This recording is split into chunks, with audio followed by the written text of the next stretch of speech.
um, Moneymaker Cafe. I'm Paul. Tim's the other guy you're seeing right now. It's a perfect time right now to start a part-time business. The advantage of a part-time business over a job, obviously, is you're building a business and it's something that you have and you can rely on versus a part-time job that may or may not be there.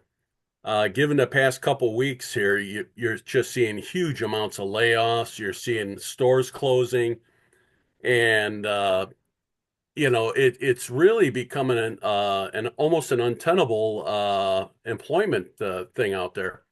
So we're here to go and discuss what you need to be doing to start a part-time business. Uh, a little bit of background. I'll give you mine. I'll let Tim give his. I'm a former fire lieutenant and paramedic on a fire department. I did that for 28 years and then tried to find a gig after I retired. And I faced what is commonly known as age discrimination. And yes, it is alive and it is out there. I wound up taking a job. I went from being a firefighter, fire marshal, inspector to a piss wrangler. I basically worked at a place where it was called Judicial Collections, and I went into a small bathroom and basically told a prisoner, a convicted felon, to lift their shirt, drop their pants, pee in his cup. Yeah, it was a glorious 2 years. I'm glad I was able to retire again. I wound up having to do that because my wife had quit her job to pursue her doctoral degree in nursing education full time. So I came out of retirement because while I had a good pension plan, we still needed health insurance. So I took a job just for the health insurance, basically, which I never wanted to be in that position again. Ergo, that's why I'm here. Tim can give you a little bit of background on his thing. Hey, gang, it's Tim. My little background is I am not where Paul's at. I am not retired yet, but I want to be, and I want to be retired on my own terms. So, my background is in computer information systems, IT, technology, and leadership. That's what I've done for about 26 years now, is take those two areas, blend them together, and come up with a way to leverage technology and leadership in a business and how to make those things synergize and grow. So that's kind of what I've done over the years. I have been a turnaround specialist, training coordinator. I have done straight up IT work. If anyone has asked, have you plugged in a cable? Can you run cable? Can you handle a server? Those type of things I have done in my career. The reason I'm here with Moneymaker Cafe is I want to retire on my own terms. I want to work when I want to work. I don't want to end up in a position to where I have to come back out of a retirement and go, oh crap, I need to find some type of employment because insurance happened or the house fell off the cliff, and you got to rebuild the house or something stupid. So Yeah, that's the coming reason out of why I'm here. retirement sucks. Yeah, you get kind of used to that good life, and all of a sudden, next thing you know, you're like, hey, I'm dealing with idiots again. So, Yeah, I mean that's happened to me a couple of times over the last few years, and so I decided to embark on this journey to not have to work another day in my life.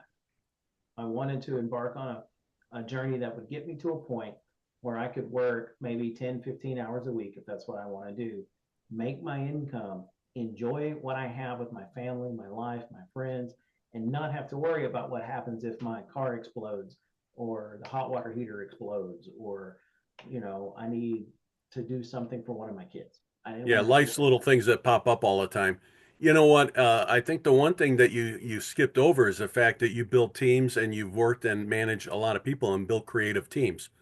I think that's part of your forte, and uh, you got to give yourself credit where credit is due. I mean, you've taken some businesses that were in terrible shape and turned them around and hired the right people, got the right people, trained the right people, which is important, and got them to a point where they're actually were able to turn the business around and have profit and what have you. So the other thing I skipped over that as a fire inspector, I interviewed over 7,000 business owners. The cool thing about that, A, I got to see how almost everything was made because in the town I was in, we were the largest industrial center in DuPage County, which is just outside Chicago, and we had the fourth largest in the state. I also worked for Rosemont at the exposition center, and I would talk to all the business owners at these expos, and it was amazing to see what they had in common. There was a lot of commonality in everything. All these people are pretty much go-getters that, you know, they don't typically sit and play video games for 8 hours a day. They're not watching TV. They have a favorite book that they're always reading. Unfortunately, we're in a society now where a lot of people waste so much time on TV and don't do anything to improve themselves. So I'm fortunate that when I crossed paths with Tim, we both had that in common. He was reading some of the books I had, and I read some of the books he had, and we both carry that in that we're always learning. You know, it's a never-ending thing because the business market is changing, the opportunities are changing, and the cool thing about it is it's never been easier to go and start a part-time business. Well, Uh, especially nowadays. There's a term you'll hear in the news a lot, especially in the last 2 or 3 years. It's called the age of the internet. And people in history, I'm sure 100 years, 150 years from now, we'll call it something else. But the blossoming of the internet and the things that you can do with it, the Internet of Things, the emergence of AI, the emergence of cost-effective computers, laptops, smartphones, video phones, all these kind of devices and things that kind of connect everybody together has made becoming an entrepreneur, specifically if you're wanting in the digital landscape, the digital entrepreneur, it's completely possible. You could the other literally cool thing be is the next you Jeff can build a Bezos. business without having an inventory.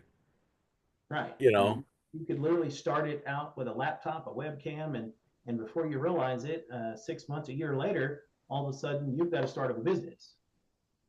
right? I've got one friend, his name's Ryan Lee, and he starts every day. He probably does an hour to an hour and a half at a coffee shop, and that's his office in the beginning of the morning. And I thought to myself, how cool is that to be able to go into a place, sit down with a cup of coffee, maybe a bagel or whatever, and crank open your laptop and you're at work, and fortunately, he hasn't answered to a boss in I think 20 years. He's always been an online guy. He's like an online, like, you can call him a guru, what have you, but he's an online expert.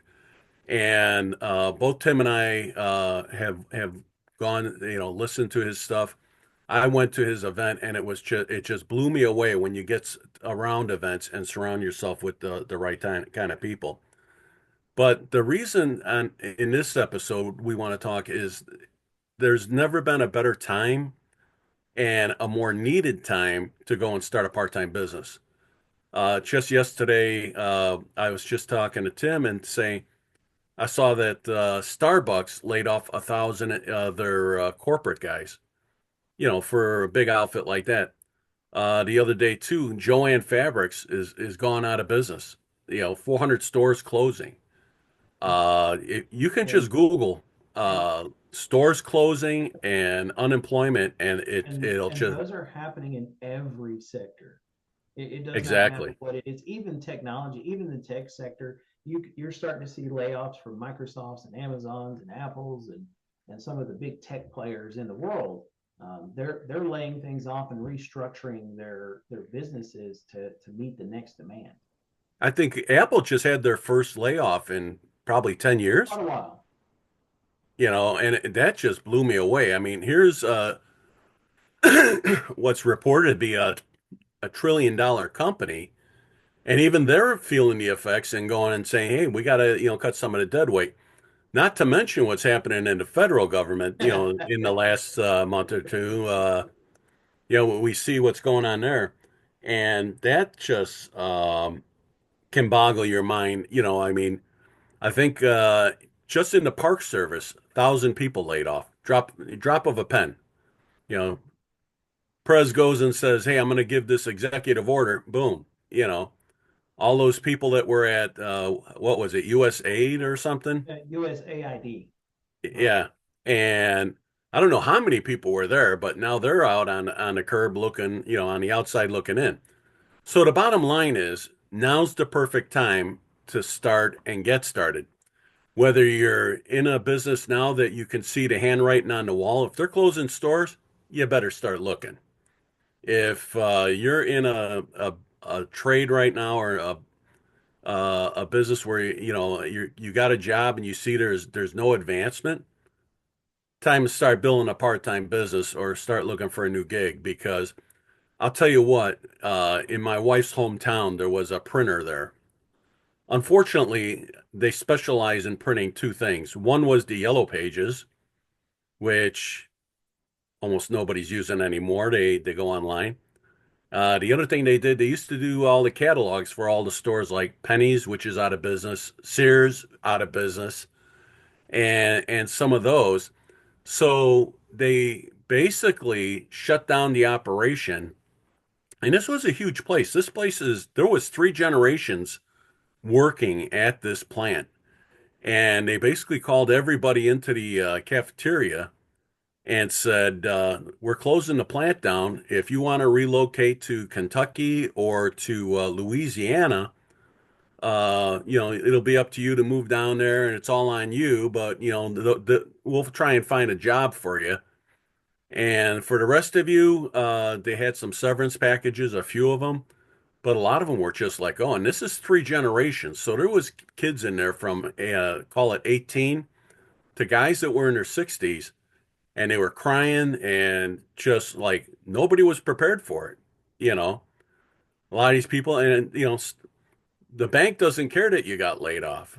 And same with the power company and the rest of them. So you got to be prepared. And I had a guy I worked with that his position was made redundant, I guess is the current term. Basically, he was shit out of stuff out of luck, and his job was no more. And fortunately, he had a pretty good severance package. But the best thing he had was a part-time business that helped him pay off his house, put two kids through college, and get totally debt free. He specialized in Hot Wheels and Matchbox cars, of all things. I was like, this guy was making 5 grand a month selling Matchbox and Hot Wheels cars. And that got him to the next level between the severance package and that part-time biz, where he was able to find a new career and now he works doing taxes, Um, Well, but all in before, all, like I said, we're here to go and start bringing all this information to you of that this is the time, whether you're 5 years away from retirement or you can see the handwriting on the wall. There's never a perfect time to start a part-time business, so you may as well start now. Time's gonna pass. well, I know we're getting to the end of this segment, so we've got about 5 minutes left. So what I want you to do for me, Paul, is I want you to tell me the first step.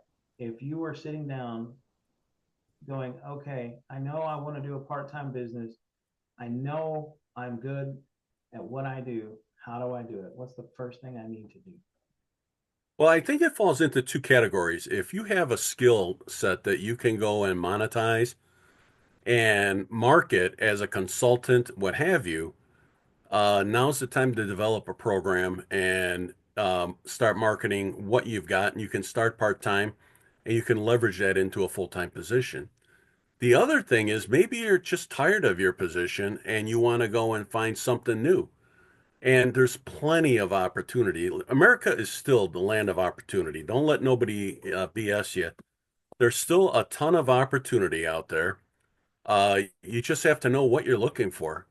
And it's just like once you figure out what you're looking for, it's amazing all the stuff that starts popping up because it's no different than when you buy your minivan, your Toyota minivan at the car dealer, and you drive out, and the first thing you notice is, dang, there's a lot of Toyota minivans on the road. And that's because you have a heightened sense of awareness. And by having that heightened sense of awareness, you now get in tune with what you want to do. I think the next biggest thing is decide what you want versus what you don't want. I knew going into what we're doing that I never wanted to wear a name tag. I never wanted to be told that I couldn't take a holiday off. I knew that I didn't want to have to wear a uniform again. I've been wearing a uniform for over 35 years. So, you know, also a tie. I said I would only wear a tie 3 times a year. Uh, Outside of the fact, if I went to, a funeral, a wedding, or the White House, I'd wear a tie at the White House. So, but I don't see that happening in the near future. But again, those are the things you got to find your why you want to do it. Does your job suck? If your job sucks, yeah, get busy. Now's the time. Get off your ass, start researching, start doing your due diligence. Maybe you just want to change. Well, turn off the TV, quit playing. There's some people I'm blown away by how much time somebody's, and they're not kids, playing video games. I'm just blown. It just boggles my mind. And then start researching and start getting some books on it. The other thing that Tim and I have talked about, and that is getting to events because there's events like the Marketers Cruise, which had 450 marketers, and you can work out affiliate marketing uh, products and be a participant in their program. And we'll talk about that at a later time. But there's also things like they just had Funnel Hacker Live, which was a Russell Brunson production, and there was like 5,000 people at it. Russell's been doing it for 10 years. That this was the last one. They called it the last dance. And man, I wish I could have made it there because there was so many great entrepreneurs there. And they have what's called a two comma club, and everybody that's in that has sold $1 million minimum of their products. And I think to date they've given away over a few, I forget how many thousands of uh, these awards they've given away. He's got a book out, and do you remember the name of it? 30-Day Challenge. That's what Yeah. it was. In the book, everybody that's in the book had to write a chapter on what they would do if they lost everything in the next 30 days to get back on top. So, given it, I bought the book, and when it first came out, it was $100. I'll tell you what, I paid the $100. I couldn't put it down. You can get this book. It's been out a couple years, but all the principles are still the same. And you can get the book for like 8 to 12 bucks on Amazon or eBay and just go through it and see what these people did. There was a lady who made $1 million selling bath bombs. I was like, wow. My favorite is the guy in the first chapter, a guy out of St. Louis called Trey Llewellyn. And both Tim and I have read his story. And this is a guy who wanted to find something that was consumable. So his first products were gun targets and gun oil. And he made $18 million with that. And it just boggles my mind. Once you start wrapping your head around the fact that the internet doesn't sleep and you can, with good marketing, sell a ton of good stuff, you can make some serious money. And I mean super serious money.